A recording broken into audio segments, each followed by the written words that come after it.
My father raised his glass in front of 40 relatives and said the house was going to my brother. Afternoon sun hit the backyard in slats through the oak trees, and I could hear ice clinking in plastic cups and someone's toddler shrieking on the swing set. He stood there in his new polo shirt, shoulders back like a man who'd rehearsed this moment in the bathroom mirror, and announced that the $2.5 million house, the one I'd refinanced, maintained, and paid for over 5 years, now belonged to Derek. Then he turned to me, smiled, and said, "Thank you for saving our house, Faith." Like I was the caterer. Like I'd brought a nice dessert. What my father didn't know was that the house couldn't go anywhere without my signature on the transfer. And what happened next, when my 84-year-old grandfather pushed himself to his feet and opened a leather folder nobody had noticed, that made the house look like pocket change. Welcome back to Calm Drama Stories. My name is Faith Henderson. I'm 34 years old and I spent 16 years serving this country in the United States Army. This is the story of how my family thanked me for saving their house by giving it to someone else, and what my grandfather did when he'd had enough. If this hits close to home, drop a comment below and be sure to subscribe. I was stationed at Fort Liberty, North Carolina, had been for 3 years by then. My alarm went off at 0500 every morning, and by 0515 I was running the perimeter road in the dark, boots on gravel, breath fogging in front of me. I held the rank of Sergeant First Class, E7, 16 years in, 2 deployments to Afghanistan, and a military occupational specialty that most people found about as exciting as watching paint dry, Financial Management Technician, MOS 36B. I managed payroll. I tracked expenditures. I reconciled accounts for units with budgets larger than most small towns. My apartment off-post was a 1-bedroom with a kitchen counter barely wide enough for a cutting board. Bed made tight enough to bounce a quarter. Towels folded in thirds. I lived alone, and I liked it that way, because solitude is different from loneliness when you've chosen it. After duty hours, 3 evenings a week, I drove to the community center near Gate 4 and taught a class I'd built myself. I called it Steady Ground, a financial literacy program for junior enlisted soldiers and their spouses. Budgeting, debt management, how to read a credit report without your eyes glazing over. I wasn't paid for it. Nobody asked me to do it. I did it because when you know how to keep people from drowning in their own bank statements, standing on the shore feels criminal. That was my problem, if I'm being honest. I couldn't watch someone struggle with something I knew how to fix. Not in my unit. Not in my family. Every month, on the 1st, I transferred $400 to my parents' joint account in Asheville. I told myself it was for the house. Looking back, it was for the hope that someone would notice. My grandmother's grandfather clock still ticked in the hallway of the house I grew up in. I used to fall asleep to that sound. Now I fell asleep to the hum of a window air conditioner in a rented apartment 4 hours away. My father, Robert Henderson, opened Henderson Hardware when I was 10 years old. 1 aisle in a rented warehouse on the west side of Asheville. He stocked lumber, fasteners, PVC pipe, and a dream that his children would carry the whole thing forward. By the time I was in middle school, the warehouse had become a proper storefront. By high school, he'd opened a second location near Black Mountain. He walked through those aisles like a king surveying land. My mother, Patricia, kept the books. She had a way of talking about the business like it was a family member with a heartbeat. "This store is our retirement, Faith. This store is our children's future." She said that at dinner. She said that at church. She said that when she tucked me in at night, as though I needed to understand, even at 12, that my security depended on inventory turnover. My brother Derek was 3 years younger and already working the register by the time he was 14. My father brought him to supplier meetings, taught him to negotiate bulk pricing, let him sit in on conversations with the accountant. When I asked if I could work the summer shifts, my father said, "You should focus on school, honey. Derek needs the experience." He said it kindly. That was the thing about my father. He never raised his voice when he was cutting you out. He just rearranged the room so there was no chair left for you. I stood at the front door that evening after dinner, my hand on the brass doorknob. I could hear my father quizzing Derek on margin percentages in the living room. The metal was cold under my palm, smooth from decades of hands turning it. I didn't go in. I went upstairs and started researching military recruiters on the family desktop. The only person who ever asked me what I wanted was my grandfather. Raymond Henderson lived in a one-room cabin at the edge of my parents' property, separated from the main house by a gravel path and a wooden fence he'd built himself. The family knew him as a retired army man who grew tomatoes and fixed things. That was the entire biography anyone bothered to learn. One afternoon the summer before my senior year, I sat on his porch and told him I was thinking about enlisting. He didn't react the way my parents would have. He didn't panic or lecture or redirect. He leaned back in his rocking chair and said, "What branch?" I said Army. He nodded like I'd confirmed something he'd already known. "Good," he said. "The Army made me who I am. I think it'll do the same for you." He didn't push me, he didn't recruit me. He just made space for me to say the thing I'd been afraid to say out loud. His cabin smelled like cedar and gun oil. It smelled like the only place in my life where I was allowed to take up space. I signed my enlistment papers 3 months later. My father sat at the kitchen table and said nothing. My mother cried in the hallway and told me I was abandoning them. Derek, 15 years old and already wearing a Henderson hardware polo to school, shrugged and said, "More room for me." I shipped out to basic training at Fort Jackson in August. The morning I left, my grandfather was the only one standing in the driveway. He handed me a folded piece of paper with his phone number on it and said, "Call me when you need someone who'll listen." I called him every Sunday for 16 years. 16 years compresses into a highlight reel when you tell it later. Basic training, advanced individual training at Fort Jackson, where I learned the Army runs on paperwork before it runs on ammunition. My first duty station in Germany, where I reconciled accounts for a battalion-sized element and discovered I had a talent for finding the 13 cents that threw off a 6-figure ledger. 2 deployments to Afghanistan, Bagram, then Kandahar. I managed payroll for 300 soldiers in a combat zone. Supply lines got hit, communication went dark for days, and I still closed the books on time. $0 unaccounted for. Not one. I earned my stripes the slow way. Specialist to sergeant to staff sergeant to sergeant first class. Every promotion board I showed up in pressed dress greens with binders thicker than the competition's. I got my accredited financial counselor certification on my own time, studied for it in a plywood office that shook every time a helicopter landed. I built steady ground during a long stretch at Fort Bragg, now Fort Liberty, when I noticed junior soldiers drowning in predatory car loans and payday lender traps. Nobody told me to build it. I just couldn't sit still while 19-year-olds with combat pay signed contracts they couldn't read. Through all of it, I sent $400 home every month, and every Christmas and every summer reunion, I drove the 4 hours to Asheville and walked through the front door of a house that felt less like mine each year. The store looked thinner every visit. Fewer customers. Derek drove a new truck. My parents talked to him about vendor contracts and expansion plans over dinner. They asked me one question.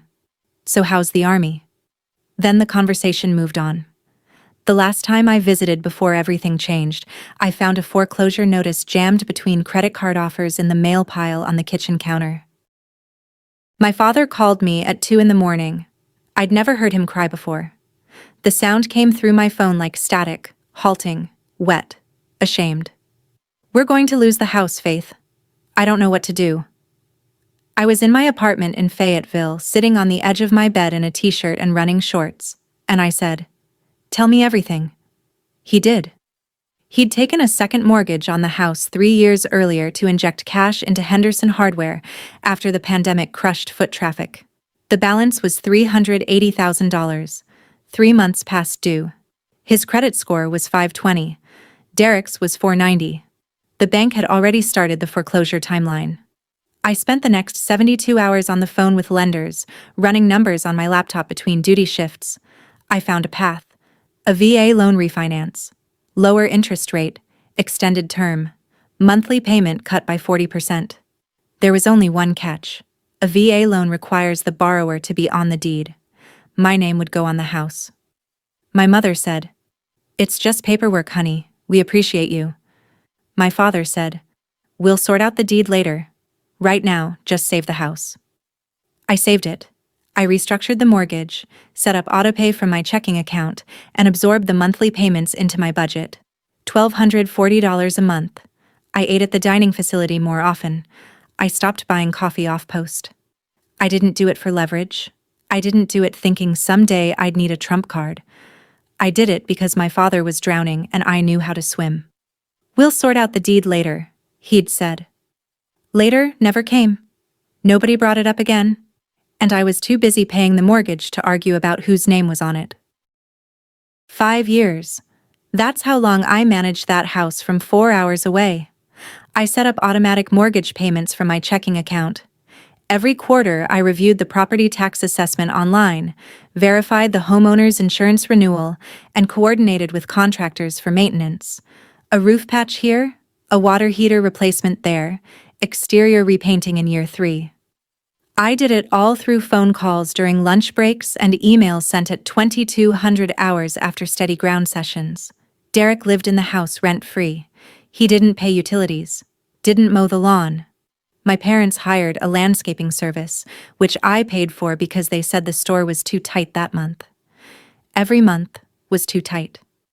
Every Christmas when I visited, my mother met me at the door with a list. Leaky faucet in the upstairs bathroom. Crack in the basement wall. Side gate sticking. She'd hand me the list and say, "You're so handy, sweetie. Derek's been so busy with the store." I replaced the faucet cartridge. I sealed the basement crack. I sanded and rehung the gate. I polished the brass doorknob on the front door because it had gone dull since my last visit. 53 times in 5 years I polished that doorknob. Nobody noticed. I asked myself more than once why I kept doing it. The mortgage payments, the maintenance, the $400 on top. And the answer was always the same ugly, stubborn thing, because if I stopped, the house would fall apart. And if the house fell apart, it meant nobody in this family could hold anything together without me. And also, that nobody would care enough to try. One evening in March, sorting through property records on my laptop, I got an email alert from a legal monitoring service I'd set up for the Henderson Hardware business registration. A new UCC filing had appeared under the company name. I knew what a UCC filing meant the way most people know what a check engine light means. Something is wrong, and someone is borrowing against something they probably shouldn't. I pulled it up on the North Carolina Secretary of State website. Derek had taken out a merchant cash advance for $180,000, secured against Henderson Hardware's inventory and equipment. The interest rate equivalent was 38% APR. This wasn't a business loan. It was a lifeline from a company that profits from desperation. I called my father the next morning. I kept my voice level, the way I briefed commanders on budget shortfalls. "Dad, Derek took out a merchant cash advance. The interest alone is eating the business alive. He owes $180,000 on an advance that's probably only netting him $120,000 after fees." My father's voice went cold. "Derek knows what he's doing. Don't be jealous because he's there and you're not. You chose to leave, Faith." My mother picked up the extension. "Honey, Derek is under a lot of pressure running the store by himself. He doesn't need his sister checking up on him. We'll handle it." They didn't handle it. I tried calling Derek directly. He didn't pick up. His text back was blunt. "Mind your own business." I called a real estate attorney in Asheville. She explained what I already suspected. My name was on the deed and the mortgage. The house could not be sold or transferred without my signature. If I wanted to force a resolution, I could file a partition action, a lawsuit that would compel a sale and split the proceeds. I wrote the attorney's number in my phone. I saved the webpage for partition filings in North Carolina. I did not file anything. I didn't want to sue my family. I wanted them to listen. They never did. 5 years I kept that house standing. The mortgage, the taxes, the leaking roof, the property insurance. 5 years, and my father's thank you was a phone call, telling me to stop asking questions about my brother's debt. If you've ever poured your heart into something and been told you were overstepping, stay with me. What happened at that reunion changed the meaning of every single payment I ever made. The invitation came in April. My mother called with the voice she used when she wanted something gift-wrapped in obligation. "It's the big reunion this year, sweetie. Your father has a special announcement. Please come." I asked what the announcement was. She deflected the way she always did. Half answer, half redirect. "It's a surprise. Something wonderful for the family." Whenever my mother said something wonderful for the family, she meant something wonderful for Derek. I had 15 years of data to support that conclusion. I almost said no. I had a steady ground session scheduled that Saturday. I had laundry to do. I had a dozen excuses lined up like rounds in a magazine. Then my grandfather called. Raymond's voice was different. Not his usual easy drawl. Something underneath it, sharp, deliberate. "Come to the reunion, Faith. I need you there." I waited for him to explain. He didn't. "Trust me," he said. That was all he said. And he was the only person in my family who'd earned the right to say it. I put in my leave request the next morning. I ironed my civilian clothes, a pair of dark jeans, a white blouse, boots. I packed the way I packed for everything. One bag, nothing extra. On the drive down, 4 hours of mountain highway, I turned over possibilities. Announcement could mean an engagement for Derek. Could mean a store expansion. Could mean the house. The more I thought about it, the more the house made sense. My father had been talking about the future of the Henderson legacy for months in our sparse phone calls. Legacy was his word for things he controlled. I gripped the steering wheel and watched the Blue Ridge fold out in front of me like a quilt somebody had crumpled and never smoothed. I stopped at Henderson Hardware on the way in. Force of habit. Or maybe I wanted evidence before I wanted dinner. The parking lot had 4 cars in it on a Friday afternoon.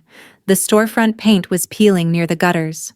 Through the window, I could see one employee sitting behind the counter, scrolling on his phone. The sale banner in the window looked like it had been there since last season. I drove onto the house.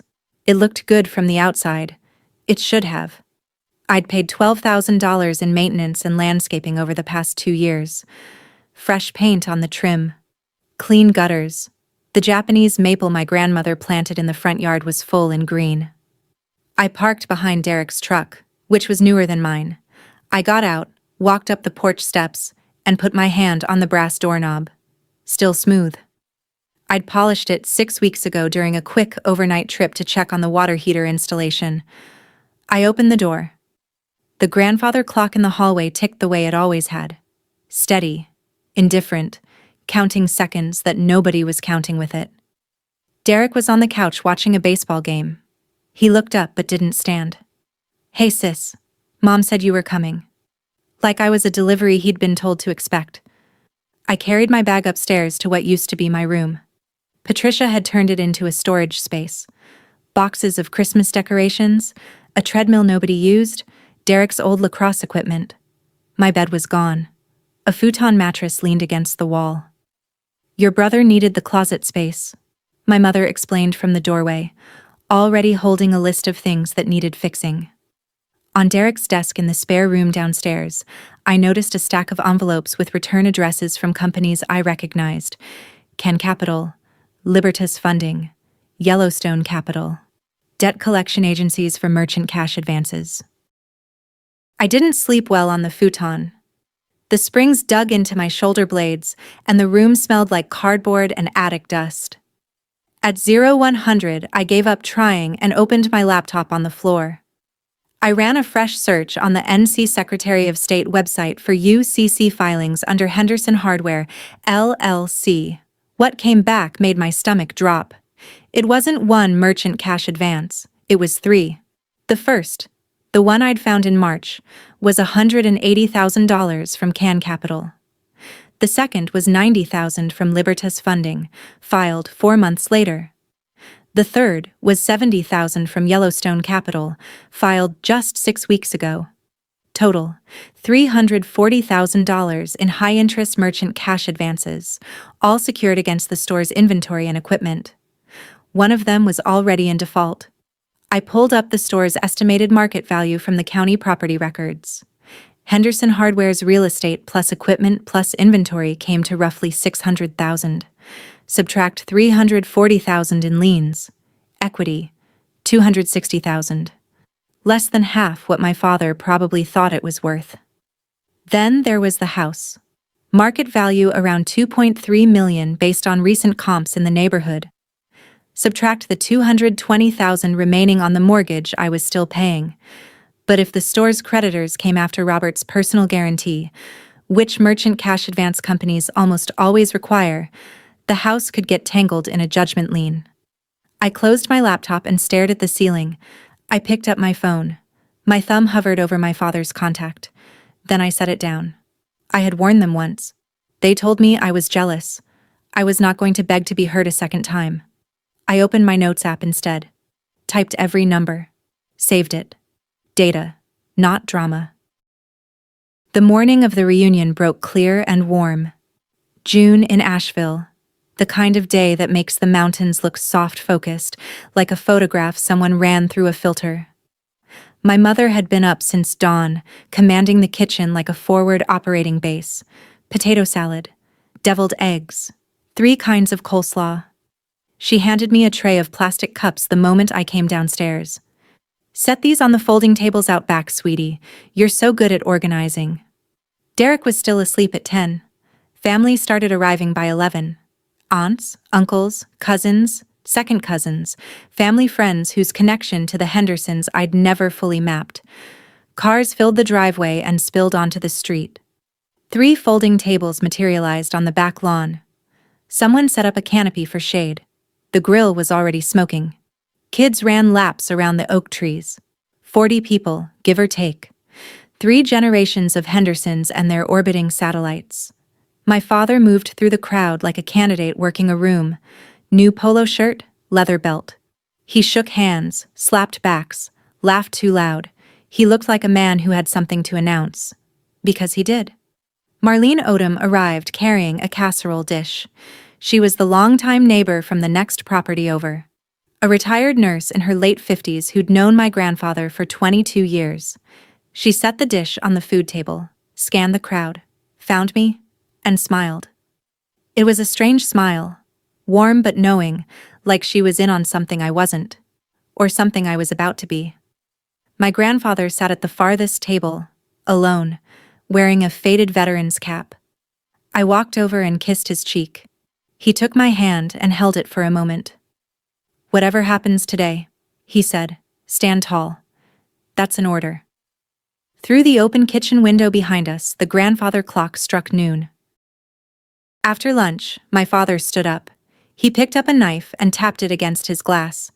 The universal signal for everyone to stop chewing and pay attention. "I have an announcement," he said. "Something I've been thinking about for a long time." The backyard went quiet except for the cicadas and one toddler who hadn't learned social cues yet. My father started with the history. Henderson Hardware. Founded in a rented warehouse, built with sweat equity and 30-hour weekends. This family was built on hard work and staying put. He said that last part like a thesis statement. Staying put. As if geography were a moral virtue.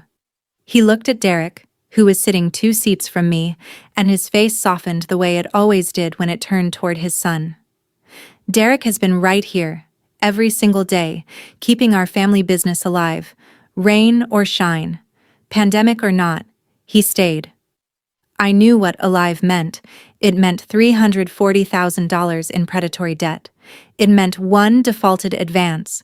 It meant a parking lot with 4 cars on a Friday afternoon. But I kept my face still. 16 years of military bearing will do that for you. Then my father looked at me. The softness left. What replaced it was courtesy. The kind you give to someone you respect the way you respect a stranger who holds the door for you. And faith. Well, faith chose a different path. We respect that. Respect. The word landed on me like a form letter. Thank you for your application. We regret to inform you. Two of my aunts exchanged a glance. My cousin Beth, sitting across from me, tightened her lips. My mother sat beside Derek, nodding along like a woman watching her script play out exactly as rehearsed. My grandfather didn't move. His hands gripped the edge of his table, knuckles white against the wood. Between the announcement, preamble, and dessert, I slipped away to the kitchen to fill a glass of water. Raymond followed me in. He moved quietly for 84, the kind of quiet that comes from decades of practice. "Walk with me," he said. We went out the side door and down the gravel path toward his cabin. 200 steps. Neither of us spoke. The path cut between his vegetable garden and the wooden fence, past tomato cages and pole beans climbing twine. The cabin door was unlocked. It always was. Inside, everything was the same as it had been for 30 years. Single bed, tight corners, small wooden desk with a reading lamp, bookshelf lined with military history and farmers' almanacs. No television, no clutter. "Sit," he said, pointing to the desk chair. He lowered himself onto the edge of the bed and looked at me with eyes that had seen things most people only read about. "Under the bed," he said. "The footlocker. Open it." I knelt. The footlocker was olive drab, scuffed at the corners, with a brass latch that still locked and turned. I flipped the latch and lifted the lid. Cedar rushed up at me. The same smell from every afternoon I'd ever spent in this cabin, from every story he'd told me about the old days that I now realized I'd never fully understood. Folded on top, a dress uniform. Not the standard issue Class A's I was used to. This was a green beret, Special Forces. Beneath it, a beret, forest green, folded flat, and beneath that, medals, 3 bronze stars, a silver star with a V device. Deployment photos, a young Raymond, lean and angular, standing in jungle so thick the sunlight barely reached the ground. "Grandpa," I said, "you were Special Forces?" 26 years, he said. 3 wars. Nobody in this family thought to ask. Raymond let me hold the silver star for a moment. It was heavier than I expected. Then he reached into the footlocker and lifted a panel of cedar lining I hadn't noticed. A false bottom, military precise. Beneath it sat a brown leather folder, creased with age, but well-maintained. "Open it," he said. I did. Inside was a document I recognized by format before I read the first word. A trust instrument. The Henderson Legacy Trust, established under North Carolina General Statutes. Chapter 36C. Grantor. Raymond W. Henderson. Trustee. Faith Ann Henderson. Attorney of Record. Morrison and Welch. Estate Planning. Asheville, North Carolina. The assets were listed on the second page. 4 rental properties in Buncombe, Henderson, Transylvania, and Madison counties. An index fund portfolio with Vanguard. Total estimated net asset value, $8.2 million. I read the number twice, then a third time. "Grandpa, I can't. This is..." He raised his hand. "Stop. Listen." His voice was the voice of a man who had given orders that determined whether people lived or died, and it carried the same weight now, in a cabin that smelled like cedar and old wool. "I didn't give you this because you're my granddaughter. I gave you this because for 16 years, you served. You saved a house that isn't yours. You warned your father about debts he refused to see. You built something called steady ground that helps strangers learn to stand on their own. You earned this trust the way I earn these medals, by showing up when it would have been easier not to." He looked out the window toward the main house. I could hear laughter from the reunion, faint and strange from this distance. "Some people serve," he said quietly. "Others just stay." He closed the footlocker. "Go back to the party. Wait for my signal." "What signal?" He almost smiled. "You'll know." Marlene was standing at the cabin door when I turned around. She gave me a single nod. She'd seen everything. I walked back to the party on legs that didn't feel entirely connected to my body. $8.2 million. My grandfather, the man my father dismissed as a senile gardener, had been quietly building a financial empire for 3 decades, while everyone assumed he lived on his VA pension. I sat down at the table next to my cousin Beth, who looked at me and frowned. You okay? You look like you saw a ghost. Just the opposite, I said. I didn't elaborate. My phone was still open to the tab I'd saved months ago. How to file a partition action in North Carolina. I looked at it for a long time. Then I closed the tab. Deleted the screenshot I'd saved of the filing instructions. I didn't need a lawsuit. I had never wanted a lawsuit. What I wanted was far simpler and far harder. I wanted my family to hear the truth from someone they couldn't dismiss. They dismissed me every time I spoke. But my grandfather was the kind of man who, once he stood up, did not sit down until he was finished. Across the yard, Raymond returned to his table. He sat with Marlene, both of them calm, both of them still, like two people who had made a decision and were simply waiting for the right moment to execute it. Under his chair, I could see the brown leather folder. He'd brought it back from the cabin. My father was by the grill, laughing about something with Uncle Tom. Derek was taking a selfie with two of our younger cousins. My mother was directing traffic with a spatula, telling Aunt Lorraine where to put the peach cobbler. Nobody was watching Raymond. Nobody ever watched Raymond. That was the whole point. Dessert plates were still being passed when my father stood up again. All right, everyone, he said, tapping the glass one more time. Before we wrap up, let me finish what I started earlier. He positioned himself at the head of the center table. Patriarch staging, maximum visibility. He put his hand on Derek's shoulder. I've decided that this house, the one your mother and I have poured our lives into, will go to Derek. He's earned it. He's been here. A smattering of applause, a few hear murmurs. Derek grinned and raised his glass. Thanks, Dad, I won't let you down. My father turned to me. He squared his shoulders the way he did when he was about to say something he considered generous. And Faith, thank you for saving our house for 5 years. We couldn't have done it without you. There it was. The line. Delivered to 40 people who didn't know what it actually meant. Thank you for saving our house. He said it the way you thank a plumber for unclogging the drain. Service rendered. Payment. A sentence. My mother dabbed her eyes with a paper napkin. We're so blessed to have both our children. The table waited for me to respond. I could feel the weight of 40 gazes. Smiles that expected grace. Nods that expected gratitude. I sat there. Hands on my thighs. Jaw set. Face neutral. Inside me, something ticked like the grandfather clock in the hallway, measuring the distance between what I'd given and what I'd received. Through the kitchen window, I could hear it. 12 chimes. Though it wasn't noon anymore. The clock was old. It ran on its own schedule. Raymond sat at the far table, still as stone.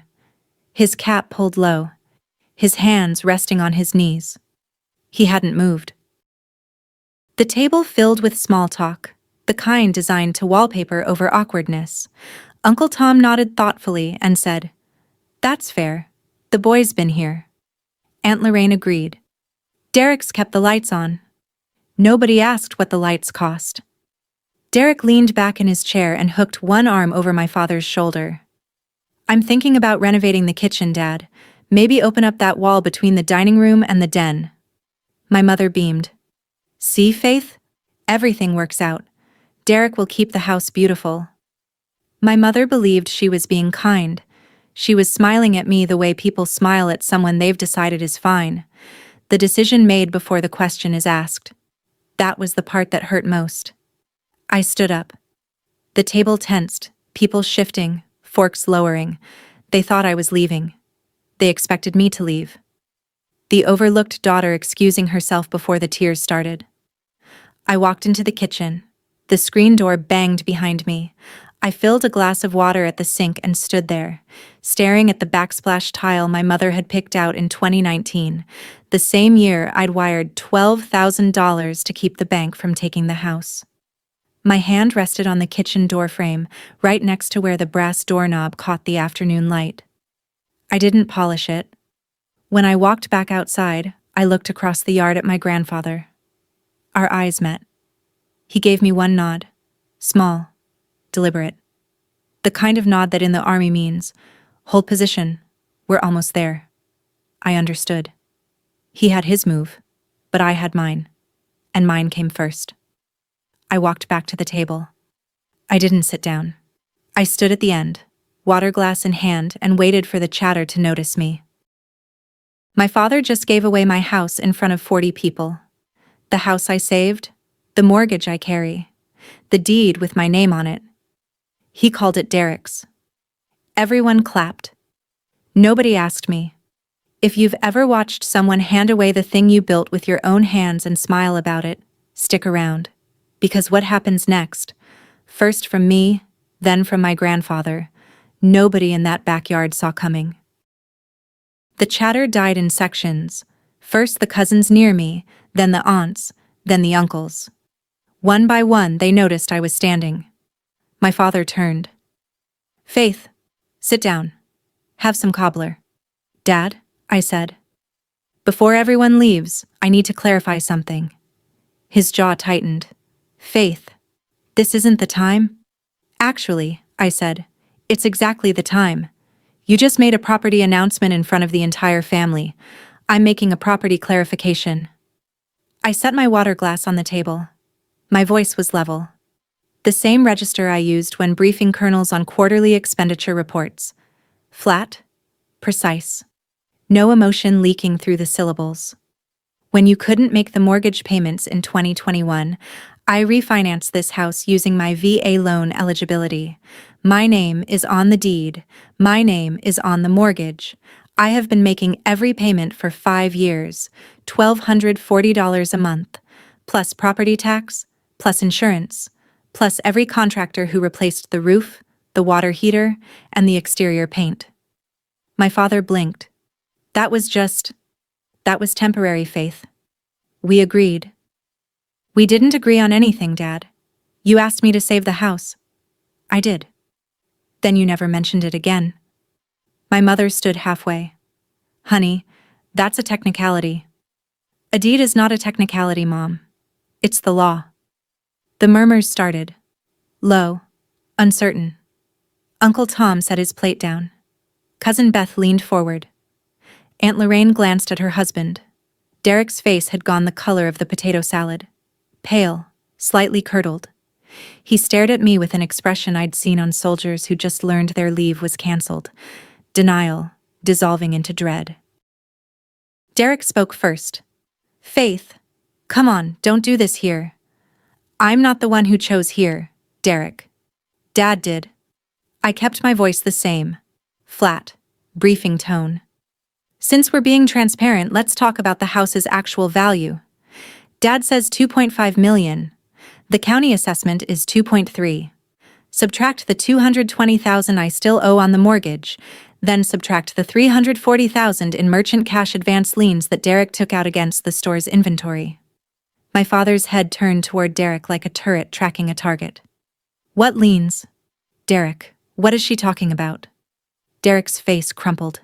His voice came out thin, fraying at the edges. Dad, it's not... I was going to pay it back. The store was bleeding. I couldn't let it die. You gave it to me, and I couldn't let it die. For a moment I saw something under my brother's bravado that I hadn't expected. Desperation that had nothing to do with money. Derek didn't want the store. He wanted our father to look at him the way our father looked at the store. As something worth saving. He'd been a boy sitting on the stockroom floor sorting nails into buckets because Dad said it built character, and 20 years later he was still sorting nails, still trying to earn a nod. The cash advances weren't greed. They were a son drowning quietly so his father wouldn't hear the splash. I saw it. I understood it. And it didn't change a single number on the ledger. I'm sorry you were in that position, Derek, I said. But your pain doesn't cancel out my payments. And it doesn't make this house yours. My father's face went from white to red in the space of a breath. You're lying, he said. Derek wouldn't. UCC filings are public record, Dad. Anyone with internet access can verify. The file numbers are on the Secretary of State's website. Uncle Tom already had his phone out. I watched him type. His wife, Aunt Carol, leaned over his shoulder, squinting at the screen. My mother sat down slowly, like someone lowering themselves into a bath that's too hot. "Faith Henderson, you are ruining this day," she said. Her voice was careful, controlled. The voice of a woman who managed books and believed numbers should stay in columns, not out in the yard. This was supposed to be a celebration. It was supposed to be a lot of things, Mom. It was supposed to be fair. Derek was still in his chair, head in his hands. He hadn't spoken since his confession. Two of the younger cousins had drifted to the edge of the yard, sensing adult weather they didn't want to be caught in. A child laughed on the swing set, bright and oblivious. My father stepped toward me. "So what do you want, Faith? You want the house? You want to sell it? You want to tear this family apart over paperwork?" "I don't want the house, Dad." That stopped him. "I never wanted the house. I wanted you to see what I did to keep it standing. And I wanted you to stop pretending Derek held everything together when he was drowning in debt you refused to acknowledge." Silence. Real silence. The kind that has weight and texture. The grandfather clock inside the house struck 1, a single chime that carried through the kitchen window and out across the yard. Nobody heard it but me. Uncle Tom put his phone down on the table. "She's right, Robert. I just pulled up the UCC filings on the state website. 3 liens on Henderson Hardware, Ken Capital, Libertas Funding, Yellowstone Capital. Total listed, $340,000. My father turned on him. "Tom, stay out of this. You made it everyone's business when you stood up and made your speech, Bobby." Tom's voice was steady, without malice. He was 61 years old and had been a county assessor for 30 years. He knew what a lien meant. He knew what a deed meant. And now he knew what my father's announcement was actually worth. My mother had stopped talking. She sat with both hands flat on the table, staring at the center of her plate like it contained instructions. She didn't cry. She went quiet, which was worse.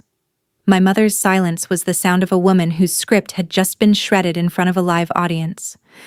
Cousins shifted. A few stood and murmured about checking on the kids. Aunt Lorraine excused herself to the bathroom and didn't come back for 20 minutes. Derek hadn't raised his head. My father looked at me like I'd driven a truck through the living room. "Are you satisfied?" he said. "You've destroyed this family reunion." "I didn't destroy anything, Dad. I just stopped pretending." I sat down. My part was finished.